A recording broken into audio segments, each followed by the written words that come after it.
In this video, I'll guide you through how to check guest availability in Google Calendar. This is really helpful when you're trying to schedule a meeting or event and want to make sure everyone you invite is actually free at that time.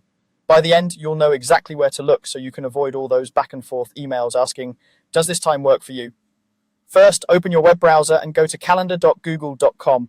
Make sure you're signed into the Google account that owns the calendar or the event you want to check. If you use multiple Google accounts, just glance at the top right corner to confirm you're in the right one before you go any further. Once the page loads, you should see your main calendar view with your events laid out by day, week, or month, depending on your current settings. Next, find the event where you want to check guest availability. This can be an existing meeting you've already created with guests or an event someone else has invited you to and given you permission to see the guest list. Click directly on the event in the calendar.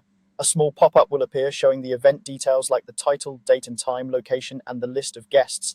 In that pop-up, look for the pencil icon, which is the edit button. Click on the pencil icon to open the full event editing screen. This is where you can change the event name, adjust the time, add or remove guests, and most importantly for this tutorial, see when your guests are available. It's also a good place to double check that everyone you care about inviting is actually on the guest list. Once you're in the event editing screen, look for a tab or option labeled Find a Time. It's usually near the top of the page or next to the Event Details tab. Click on Find a Time. This will switch the view from the basic event information to a schedule style layout that lines up your event with the calendars of your guests.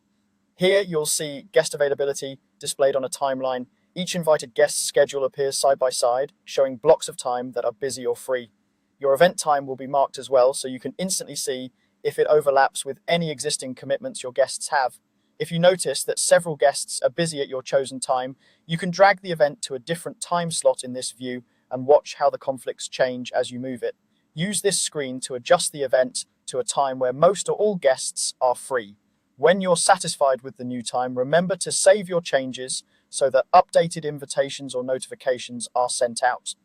That's all it takes to check guest availability in Google Calendar and choose a time that works for everyone.